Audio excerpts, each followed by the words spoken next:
Unfair trade practices से related हो सकते हैं, ठीक है, डिफेक्टिव और अनसेफ प्रोडक्ट्स प्रोवाइड करवाते हैं। तो कहीं ना कहीं इन सब प्रॉब्लम से हटने के लिए कंज्यूमर के लिए कंज्यूमर प्रोटेक्शन एक्ट बनाया गया, ठीक है। उस कंज्यूमर प्रोटेक्शन एक्ट का वो है 1986। तो ये पहले तो याद रखना है कंज्यूमर प्रोटेक्शन एक्ट है क्या। कंज्यूमर प्रोटेक्शन एक्ट है एक 1986 में एक एक्ट पास किया गया जिसमें जो कंज्यूमर है उसको प्रोटेक्ट किया जाएगा किन चीजों से, जो अनफेयर ट्रेड प्रैक्टिसेस हैं, जो ट्रेडर्स, सप्लायर्स, सर्विस प्रोवाइडर्स या जो ट्रेडर्स हैं वो सब ये करते हैं, उनसे उनको प्रोटेक्ट किया जाएगा। नेक्स्ट आ जाता है इसमें, सबसे पहले हमें पता हो, ठीक है, हु इज कंज्यूमर। अब कंज्यूमर कौन है, ठीक है। सबसे पहले कंज्यूमर प्रोटेक्शन एक्ट से एक एग्जांपल भी ये हमें दे रखा है फर्स्ट पेज पे, ठीक है। तो who is consumer. Consumer is an individual और अ ग्रुप ऑफ पीपल, ठीक है, who uses a consumer goods. अगर हम कंज्यूमर की एक बात करें तो कंज्यूमर कौन है, एक इंडिविजुअल है या ग्रुप ऑफ पीपल है जो गुड्स को कंज्यूम करते हैं, ठीक है ना। अब इसमें कोई भी पर्सन आ सकता है, ग्रुप ऑफ पीपल भी आ सकते हैं, ठीक है ना। एक पर्टिकुलर नहीं है कि एक ही पर्सन को हम कंज्यूमर कहेंगे। A person who buys goods for money, कोई भी मनी के लिए एक चीज खरीदेगा तो वो कंज्यूमर बन जाएगा, ठीक है। इसके अलावा हम कह सकते हैं अ पर्सन हु हायर्स और अवेल एनी सर्विसेज। जरूरी नहीं है गुड्स ही परचेज की हो उसने, हो सकता है उसने सर्विसेज प्रोवाइड की हो, ठीक है। उसने कोई सर्विस ली हो और उससे वो खुश नहीं हो, ठीक है, कुछ पेमेंट उसकी रह गई हो, कह सकते हैं अप्रूवल पे ना हो उसकी सर्विस, अप टू पर्पस ना हो, तो कहीं ना कहीं हम कह सकते हैं वो सब लोग इंडिविजुअल या group of people who consume the goods और अवेल सर्विसेज। तो ये लाइन नोट कर लीजिए, who is consumer. Consumer is an individual or group of people means अकेला भी पर्सन हो सकता है या ग्रुप ऑफ पीपल भी हो सकते हैं हु कंज्यूम गुड्स और अवेल सर्विसेज। दोनों बातें याद रखनी है, गुड्स भी और सर्विसेज में भी आ जाता है कंज्यूमर प्रोटेक्शन। अगर अब हम बात करें कि अ कंज्यूमर, पहले टाइम में हम कंज्यूमर को गुड्स सेल कर देते थे और डेट्स इट, ठीक है, हम अपना प्रॉफिट अर्न कर लेते थे। पर नाउ आज की डेट में देखिए consumer is said to be the king in a free market economy. जो कंज्यूमर है वो एक किंग की तरह काम करता है, ठीक है। जो पहले अप्रोच थी कि let the buyer be aware, अब चेंज हो गई है let the seller be aware. It means क्या है, पहले टाइम में एक मतलब कह सकते हैं अप्रोच थी, एक कहावत थी कि जो बायर है वो ध्यान से ले, ठीक है, अपना सामान जो भी ले रहे हैं। पर आज कहा जाता है कि सेलर तुम ध्यान से रहो, क्यों, क्योंकि बायर्स के पास, कंज्यूमर्स के पास इतनी फैसिलिटीज हो चुकी है, इतना कंपटीशन है मार्केट में कि अगर एक भी कंज्यूमर ने कंप्लेंट कर दी तो प्रॉब्लम आ सकती है। तो इसीलिए सामान देते वक्त, जो भी आप गुड्स प्रोवाइड करवाते हो, ये सब करते वक्त ध्यान रखना है, ठीक है। मींस कंज्यूमर को अगर कोई भी तरह की प्रॉब्लम होती है उस गुड्स से, हेल्थ पे, ठीक है, मान लो एक अडल्ट्रेटेड फूड प्रोडक्ट्स है, ठीक है, चीट करके उसने क्वालिटी बेकार हमें दे दी और उससे हमें कुछ हो गया, तो आज कौन अवेयर होना चाहिए, सेलर। क्योंकि हम मान के चलते हैं शॉर्ट टर्म गेन्स के लिए, छोटे मोटे प्रॉफिट्स के लिए ऐसा किया जाता है, ठीक है। क्या क्या चीजें हो सकती है उसमें, अनफेयर ट्रेड प्रैक्टिसेस हो सकती हैं, डिफेक्टिव गुड्स हो सकते हैं, ठीक है, अडल्ट्रेशन हो सकती है, मिलावट हो सकती है, फॉल्स और मिसलीडिंग एडवर्टीजमेंट हो सकती है। देखा है ना आपने, एडवर्टीजमेंट में इस टाइप का शो करते हैं और निकलता कुछ और है। इसके अलावा होर्डरिंग हो सकती है, ब्लैक मार्केटिंग हो सकती है, प्राइस चेंजेस हो सकते हैं। तो ये सारी जो चीजें हैं ये आज की डेट में जो कंज्यूमर के साथ होती है, तो इसीलिए कंज्यूमर को इन्फॉर्म किया जाता है कि उसकी कुछ राइट्स एंड रिस्पॉन्सिबिलिटीज है जिससे उसको प्रोटेक्ट किया जाएगा। ठीक है, जो ये माल प्रैक्टिसेस आजकल सेलर्स ने अडॉप्ट कर रखी है उससे उनको प्रोटेक्ट किया जाएगा।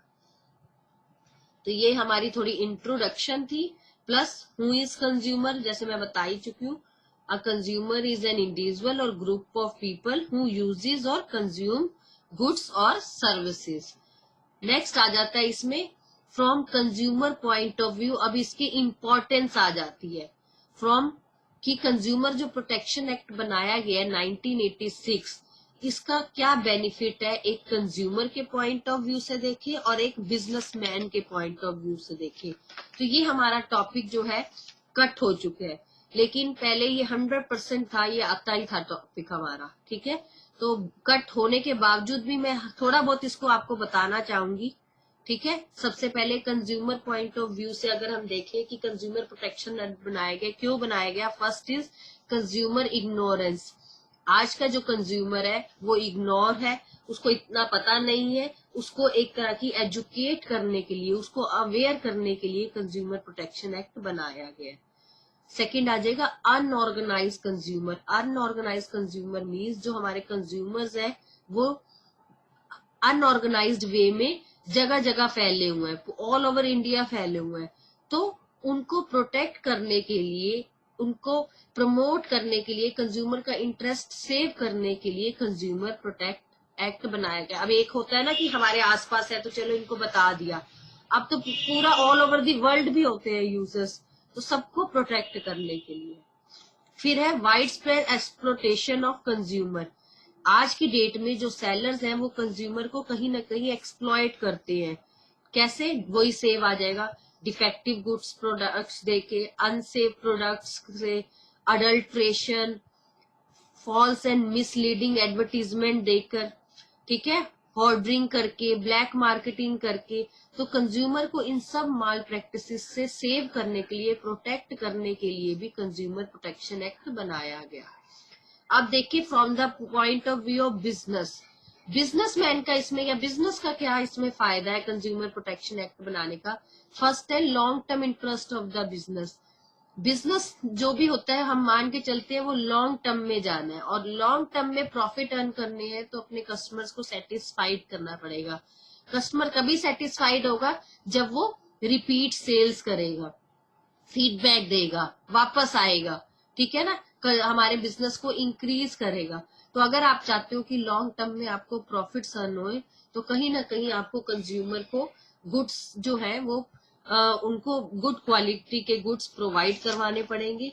ठीक है ना, ये हमारी रिस्पॉन्सिबिलिटी बनती है अगर आप चाहते हो तो कहीं ना कहीं उनको ऐसा दिखाए कि वो कस्टमर जो है बार बार आए। ठीक है, और हर फर्म को, हर बिजनेसमैन को ये एफर्ट्स लाने पड़ेंगे कि कंज्यूमर की इंटरेस्ट की जो भी है वो प्रोटेक्ट हो सके। सेकंड आ जाएगा business uses society resources. Business जो ऑर्गेनाइजेशन है वो क्या करते हैं, हमारी रिसोर्सेज को ही तो यूटिलाइज करते हैं, सोसाइटी की तो रिसोर्सेज को यूटिलाइज करते हैं। तो उनकी रिस्पॉन्सिबिलिटी बनती है ना कि जो सोसाइटी को सर्विसेज दे रहे हैं वो इंटरेस्ट ऑफ कंज्यूमर हो। ठीक है, इससे उनका कॉन्फिडेंस लेवल भी बढ़े। अगर एक बार प्रोडक्ट अच्छा नहीं देंगे तो सेकंड टाइम कोई नहीं आएगा उनका प्रोडक्ट लेने। तो कहीं ना कहीं उनकी रिस्पॉन्सिबिलिटी भी बनती है पब्लिक इंटरेस्ट के लिए, उनकी रिसोर्सेज को यूटिलाइज कर रहा है तो कहीं ना कहीं उनको गुड क्वालिटी प्रोडक्ट्स प्रोवाइड करवाएं। थर्ड आ जाएगा सोशल रिस्पॉन्सिबिलिटी। अगर बिजनेसमैन चाहता है कि लॉन्ग टर्म प्रॉफिट्स हो तो उसको समझना पड़ेगा उसकी कुछ सोशल रिस्पॉन्सिबिलिटीज है जो हर लेवल के लिए, हर इंटरेस्ट ऑफ ग्रुप के लिए जरूरी है। हमने 11th में भी चैप्टर सोशल रिस्पॉन्सिबिलिटी पढ़ा था। तो यहाँ कंज्यूमर ही है जिससे आप अर्निंग्स कर सकते हो। ठीक है ना, तो उनके इंटरेस्ट का तो आपको ध्यान रखना ही पड़ेगा, कुछ ऐसी चीजें करनी पड़ेगी, सोशल रिस्पॉन्सिबिलिटी करनी पड़ेगी ताकि जो आपका कंज्यूमर है वो आपको हेल्प करे। नेक्स्ट आ जाएगा मॉरल जस्टिफिकेशन। बिजनेस जो है वो पार्ट ऑफ सोसाइटी है और डिपेंड होता है सोसाइटी पे ही। तो हमारी मॉरल रिस्पॉन्सिबिलिटी बनती है कि हम जो भी इंटरेस्ट और बेनिफिट है सोसाइटी का वही एक्टिविटीज करें। ठीक है, ना करें ऐसी एक्टिविटीज जिससे हमारा कंज्यूमर नाराज हो जाए। ठीक है, जैसे कि डिफेक्टिव गुड्स जान के दे देना उसे, अडल्ट्रेटिव गुड्स दे देना, मिसलीडिंग एडवर्टीजमेंट दिखा देना, ब्लैक मार्केटिंग कर देना। तो ऐसा हम कोई काम ना करें मॉरली कि हमारा जो कंज्यूमर है वो खत्म हो जाए, हमसे हट जाए। नेक्स्ट आ जाएगा गवर्नमेंट इंटरवेंशन। आजकल जो बिजनेस एंटरप्राइजेस हैं वो प्रोटेक्ट करती है कंज्यूमर का इंटरेस्ट, ताकि गवर्नमेंट जो टाइम टू टाइम इनको इंटरवेंशन करती है, रिस्ट्रिक्शन डालती है, उनसे ये बच सके। ठीक है ना, इसलिए भी इनको करना पड़ता है, क्योंकि गवर्नमेंट ने इतनी रिस्ट्रिक्शंस डाली हुई है, इतने एक्ट बनाए हुए हैं। जरा सा भी बिजनेसमैन अगर कुछ ऐसा करता है कंज्यूमर के इंटरेस्ट के अगेंस्ट, तो उसको अगेंस्ट कंप्लेंट हो जाती है। ठीक है, फिर पनिशमेंट है, पेमेंट्स है, आप रोज देखते हो। ठीक है, यहाँ तक कि एक एक पॉलिथीन बैग के पीछे भी कितना कितना आप देखते हो कि उनको फाइन पे करना पड़ जाता है। कहीं ना कहीं गवर्नमेंट की इतनी इंटरवेंशंस हैं, गवर्नमेंट इतना आजकल दखल दे रही है इन चीजों में, तो कहीं ना कहीं कंपनी की इमेज बचाने के लिए, डैमेज ना हो, अपना कॉन्फिडेंस लेवल इंक्रीज करने के लिए, ये सब नेगेटिविटी ना हो, तो कस्टमर्स की नीड और इंटरेस्ट को ध्यान में रखा जा रहा है। क्लियर है, ये टॉपिक कट चुका है, पर मैंने फिर भी एक बार आपको एक्सप्लेन किया है ताकि आपको पता हो। ठीक है, ये कोई इतना। मैम हाँ जी, आपने कहा सोशल रिस्पॉन्सिबिलिटी करना जरूरी है किसी भी हर फर्म को या बिजनेसमैन किसी को। भी हाँ हाँ। ऑर्गेनाइजेशन। Yes ma'am. मैम हम्म। इनके मैम फायदा क्या मैम बिजनेसमैन को? मैम वो तो इनके लिए खर्चा हुआ ना फिर एक्सेस का। खर्चा और तो इनके हुआ, मतलब कि लेकिन कहीं ना कहीं लॉन्ग टर्म अगर आप सक्सेस चाहते हो, लॉन्ग टर्म अपने बिजनेस को एक्सपैंड करना चाहते हो, तो छोटे मोटे सोशल रिस्पॉन्सिबिलिटी करनी ही पड़ती है।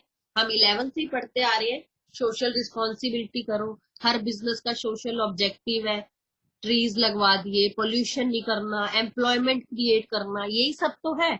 और क्या है, कोई बड़ा काम थोड़ा ना, अगर नहीं मैम। बिजनेसमैन कर भी देता है।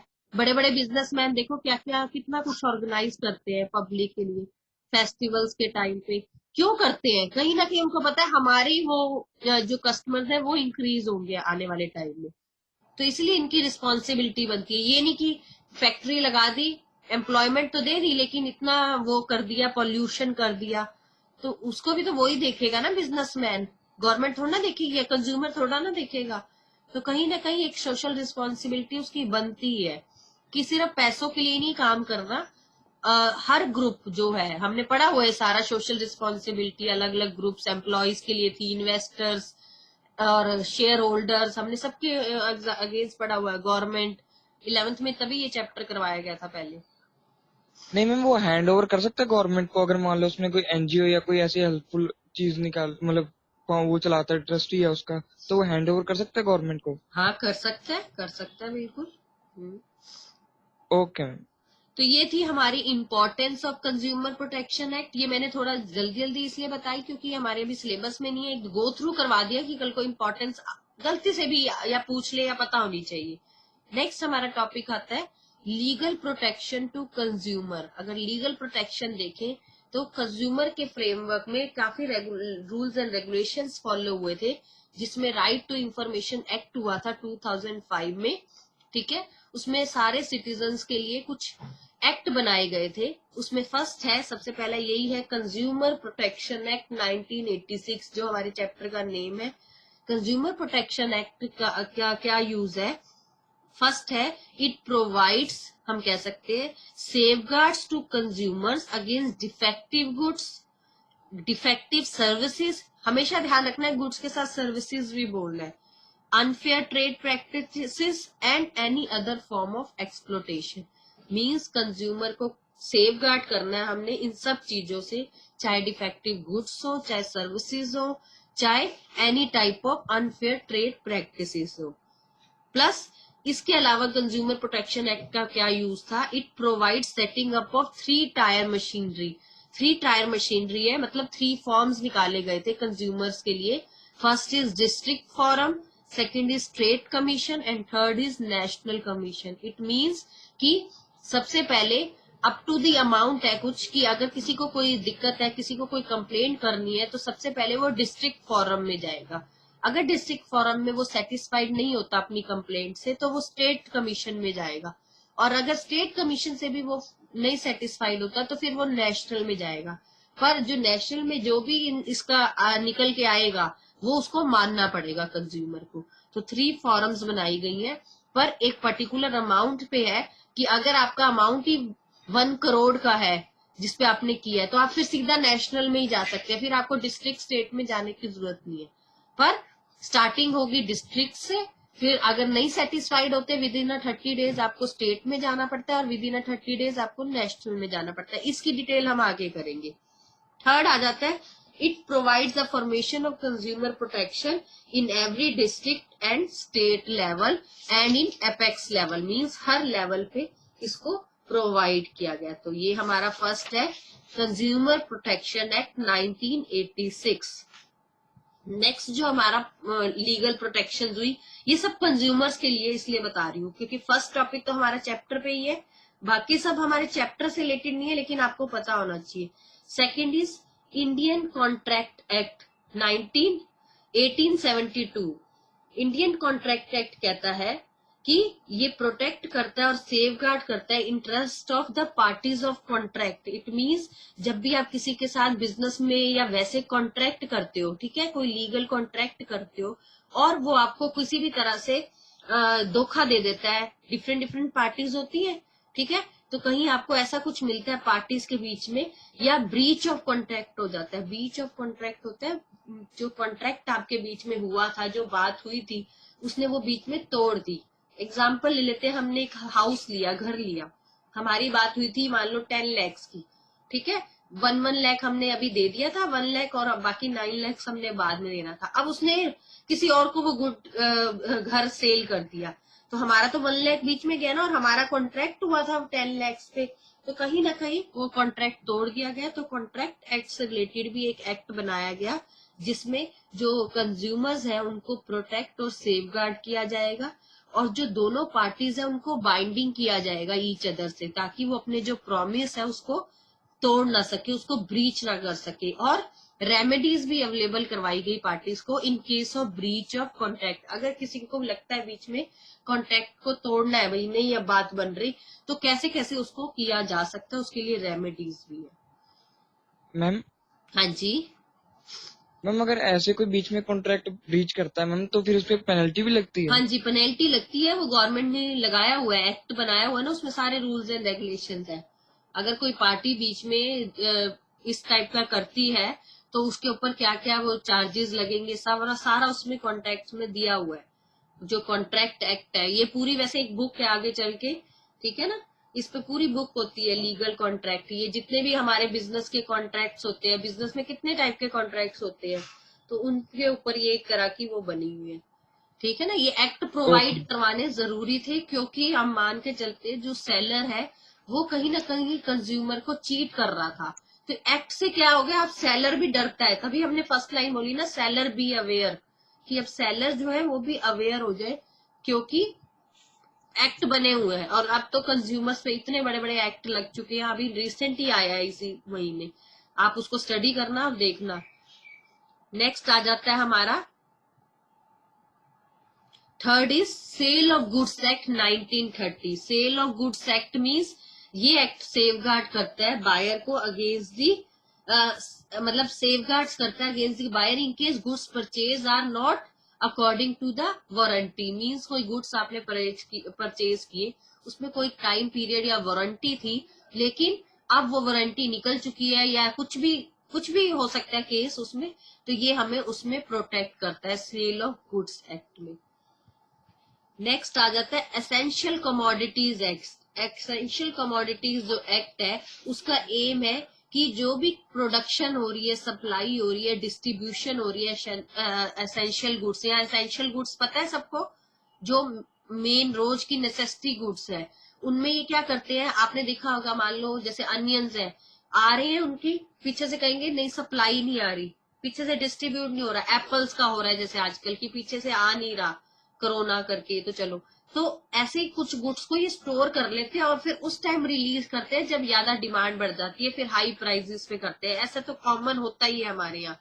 तो ये होता है एसेंशियल कमोडिटीज एक्ट। अगर ऐसा कोई करता है, पहले स्टोर करके रखता है और फिर जब डिमांड बढ़ जाती है हाई प्राइसेस पे देता है, तो उसके अगेंस्ट भी हम कंप्लेंट कर सकते हैं, एक्शन ले सकते हैं। तो इसमें सबसे पहला है checking the inflationary trend of prices of essential goods. Inflationary मतलब हाई प्राइस, कोई प्राइस हाई करके आपको सेल करता है एसेंशियल गुड्स, जो नेसेसिटी की गुड्स है। अब एक सॉल्ट है, हमें पता है सोल्ट का अगर 20 रुपीज का पैकेट है, उसको कोई 50 में बेच रहा है, उनको पता है यहाँ अवेलेबल नहीं है, मैं ही हूं, तो नहीं कर सकता वो ऐसा, ठीक है ना। तो क्योंकि सॉल्ट है, ब्रेड है, कुछ चीजें ऐसी है जो एसेंशियल गुड्स में आती है।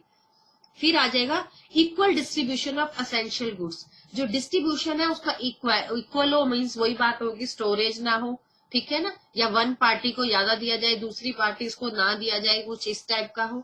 और एक्शंस ले सकते हैं against any social activities of profiteers. Profiteers होते हैं जिन्होंने सिर्फ प्रॉफिट कमाने के लिए बैठे हैं, वो देखते हैं, वो इसी टाइम वही देखते हैं कि कब डिमांड बढ़ रही है, उस समय हम सामान निकालें। होर्डर्स हो गए या ब्लैक मार्केटिंग। ब्लैक मार्केटिंग आपको पता ही है कि प्राइस हाइज में मतलब रेट का जो है इंक्रीज करके एक चीज को सेल करना। तो इन सब चीजों पे जो एसेंशियल कमोडिटी एक्ट है वो कंट्रोल करता है। नेक्स्ट आ जाएगा एग्रीकल्चर प्रोड्यूस्ड और ग्रेडिंग और मार्किंग एक्ट।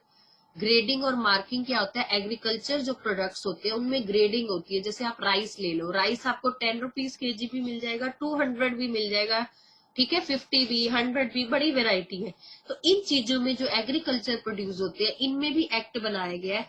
इनका एक्ट का ये है कि जो स्टैंडर्ड की क्वालिटीज है या लाइफ स्टॉक प्रोडक्ट्स है, जैसे डेयरी प्रोडक्ट्स हो गए, मिल्क हो गया, ठीक है, घी हो गया, मक्खन हो गया, इस टाइप की जो चीजें हैं, इन पे एक एक्ट बना देना, इन पे एक मार्क लगा देना, जैसे एग मार्क होता है, जिससे इनकी क्वालिटी खराब ना हो, ठीक है।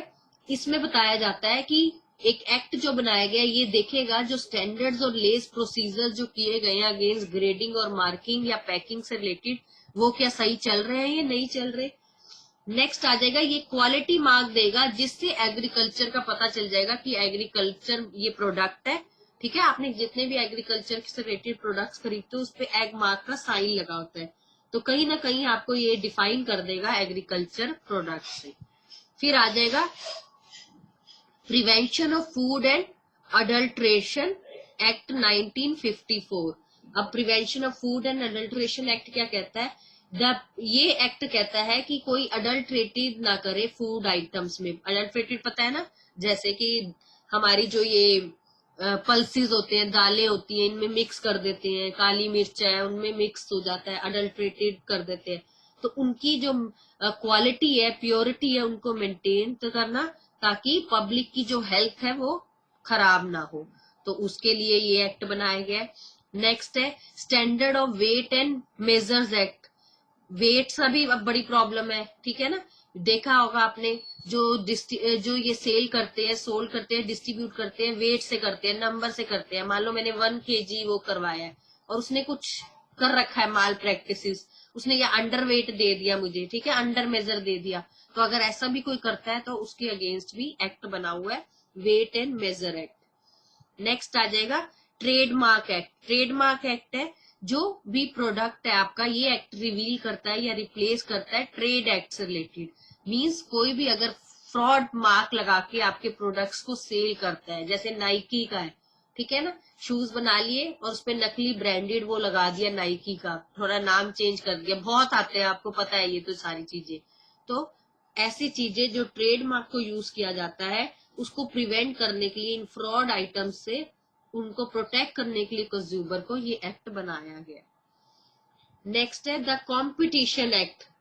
कंपटीशन एक्ट प्रोवाइड्स कराता है protection of to a consumer against ill practices of competition level. जो कंपटीशन लेवल को हाई किया जाता है, यहाँ पर इतना दिखाया जाता है कि कंपटीशन है, तो जो मोनोपोली और रिस्ट्रिक्टिव ट्रेड प्रैक्टिस है, ये वेरी वेरी इंपॉर्टेंट है, आपका अभी 12th में इकोनॉमिक्स में भी आएगा। Monopolies and restrictive trade practices बनाई गई है, यहाँ कंज्यूमर को प्रोटेक्ट किया जाता है अगेंस्ट द बिजनेस फर्म। अब यह बिजनेस फर्म से किया जाता है ताकि कंपटीशन ना रहे मार्केट में। आपने कई प्रोडक्ट्स ऐसे देखेंगे या कई एरिया ऐसे देखेंगे जहाँ एक पर्टिकुलर शॉप होती है और वो अपने मन माने रेट्स करता है। जैसे रेलवेज में आप कई बार चले जाओ, आपको मनमाने रेट्स मिलते हैं। तो ऐसी चीजों से आपको बचाने के लिए कंपटीशन एक्ट बनाए गए। कंपटीशन एक्ट में जो भी मोनोपोली रखते हैं, मींस मार्केट में अपना कब्जा रखते हैं, ऐसे प्रोड्यूसर्स को देखा जाता है इसमें। और लास्ट आ जाता है bureau of Indian standard act. जो bureau of Indian standard act है 1986, ये सेटअप करता है ISI मार्क, ठीक है, प्रोडक्ट्स पे, और क्वालिटी का बताता है। जिन प्रोडक्ट्स पे भी ISI FPO ऐसे लिखे होते हैं प्रोडक्ट्स, मीन्स ये उनकी स्टैंडर्ड क्वालिटी को मेंटेन करता है। इसके अलावा